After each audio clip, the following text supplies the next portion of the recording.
So, once more on the road with the RV, but just to the next city. Yeah, battery ran low, but our starting power bank did do the job and started up and charged enough, so it's going on. TV is not on 12 volts, so we cannot use them.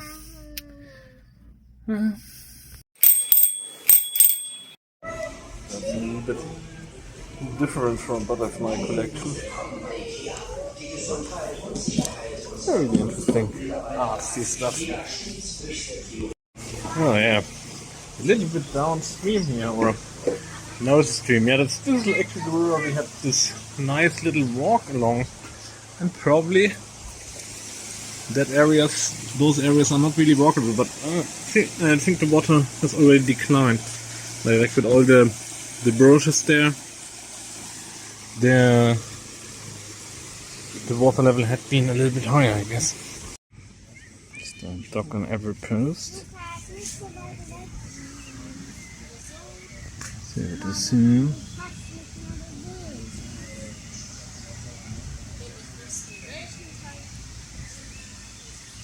That's just moss, I guess. Only 15 times. There from there are some ducks. The glimpse on the water are water spiders usually. Mama, guck, ich kann auch mit einer Hand. Ja, geef maar een hoortje. So, Monday. Another 2 milk tooth are gone without any video. Way too much blood and such. So the most, or the first search result for pulling a teat with a door for Germany yields like 134,000 views, which is quite nice for a channel with 167 subscribers. Yeah, so that would maybe be an interesting video. Yeah, there's still so many milk tooths to go. Still so many chances to capitalize on that. Yeah.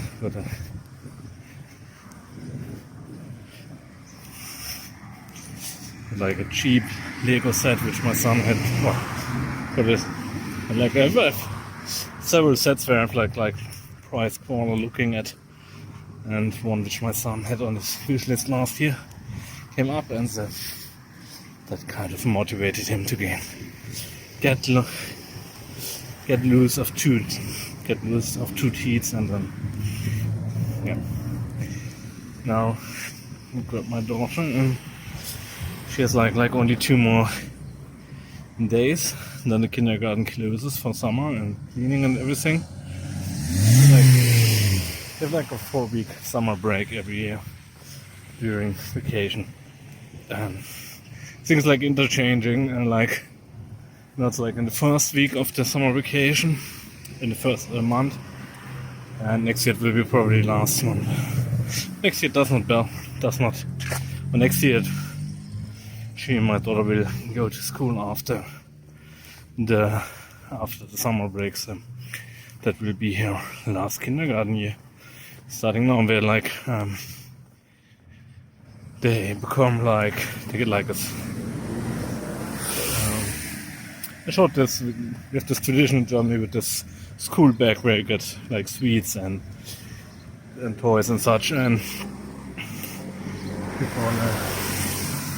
so like the kids become like school bag children, because they're going to school soon and they're doing some stuff together with the school and some preparation like a jaywalker license and stuff like that, or like a pedestrian license. It's like we call it like a foot driver's license. It's like the most close name. Yeah, a pedestrian driver license. So like in the school you make like a bicycle driver license then. But yeah, let's go to kindergarten and get her. Aber dann bleibt doch immer so.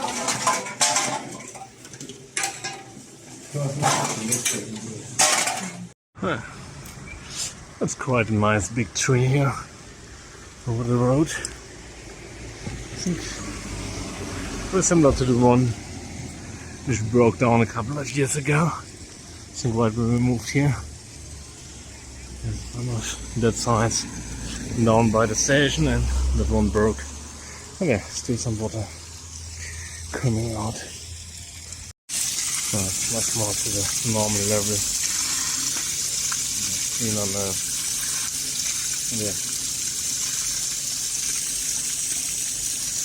I think the rain season's not quite over yet, but today was a little bit warmer and summer-ish. So yeah, not much filming this week overall. I think only on Monday I really filmed, and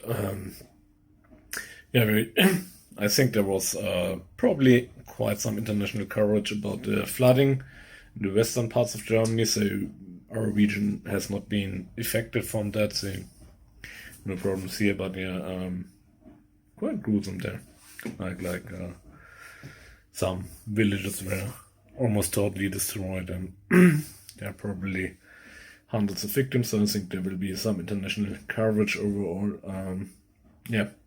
And the sad thing is that like in those, if you buy a house in those areas, you usually don't get insurance coverage, because those are usually known flooding regions. So it's like you have the maps and everything, but it's like Germany has such a problem. We're very densely populated. I think the whole of Germany is like 300,000 square kilometers in total, and it's like 1/3 of Texas or something, with a population of 80 million. So very densely populated overall, and like those old villages, they probably have been settled for thousands of years. To be true, but it's like you often go to villages and they have like a sign there when they had their 1,000-year celebration, and mostly that's like the first time you have something in writing mentioning that location, that as a settlement. So usually you can probably add like a couple of hundreds to thousands years onto that, because the people of before days didn't really write stuff like that down. So I think I talked about this like a couple of years ago. They found in this region signs of Roman field camps from. They did like a punishment expedition here after the big battle in the Teutoburg forest. They went like up here, and it's like 200 kilometers from the nearest Roman known settlement, where they went up here and probably destroyed the capital of the Chatti people here, and then they went back. And I think this was not there was no like nobody really knew they did it, because they didn't write it so big.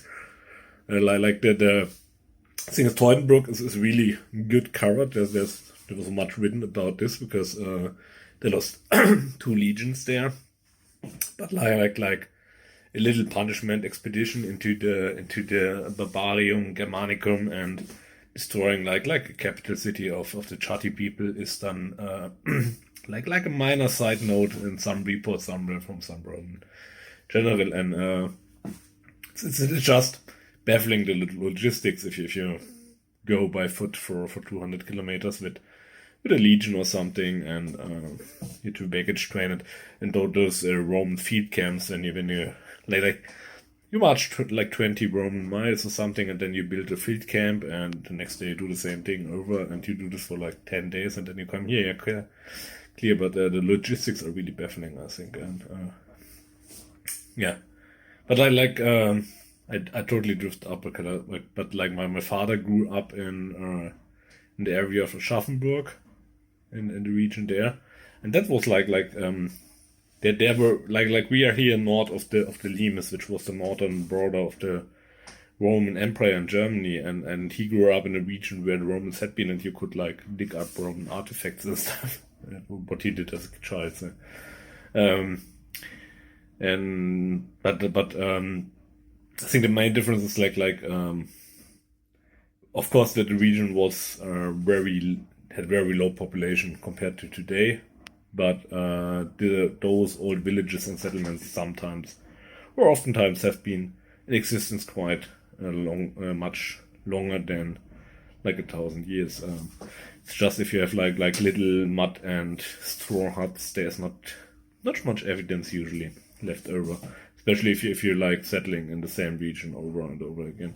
But usually it's like as I talked about often, like the many of the Bundesstraßen, the federal streets here are often on top of old trading routes. Also we have the Bundesstraße, the B7 here, and this is still a street which goes from, I'm not quite sure if it's from Kassel to Leipzig, but it's like one of the major tradition, or back in the day past, it was like a major east to west trading route between Leipzig and Kassel, or maybe even down to the Ruhr Valley. Not quite sure if it continues there, but yeah, and same like in Kassel there's the B3, and that goes from Hamburg to Basel. So, and then yeah, like in the deep Middle Ages and maybe even in the Roman times, like people would go the same route with their wagons, and yeah, there's no really no trace, but like here we sometimes have like old road markers or something, but yeah, basically probably that the old road is just exactly at the same location where now the more modern road is, and yeah, that's something deeply fascinating to me. But yeah, flooding catastrophe and the rest. Yeah, we are not affected. Everything's safe here. I filmed some water before, but no relation. Like here, it was very mild compared, but we are quite a way uphill. So, maybe partially strategic decision to move to blaze uphills instead of having a nice house in like a small river valley, rather downstreams. But the thing is, like even in locations like here, I showed the flooding there. I'm not quite sure if that overspilled. It could go right by our house, but I think the chances are lower. Yeah, because we are quite uphill, and there's the lake from the coal building stuff, and so there's some water uphill. Yeah, we could totally get flooded by some really really big catastrophic event, but I think like one of the villages which was really terribly destroyed, and like parts of the autobahn as well. There was I think then a dam or a mine broke down nearby, or yeah, that's usually it's like oftentimes when you have like this we had flooding a couple of villages over, and there was like there's like the road is quite high, modern road, and then on the other side it's like it acted like a dam, and there's like a floodgate or something where the water's going down, and the rain was so intense, and that thing got clogged by some stuff.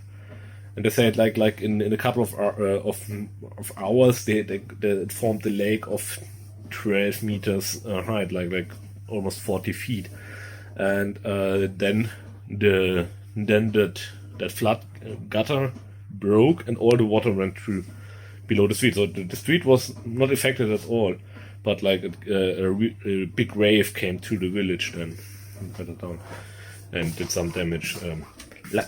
Luckily no houses. I think no houses had been destroyed there, and nobody died, but yeah, cars were swimming around and stuff. So this is stuff which often happens, or off-tish, I'm not quite sure, but like a little creek somewhere has a blockage and then forms a little lake, and when whatever is holding that lake back breaks, a wave comes down, and so that's something we have experienced in the past.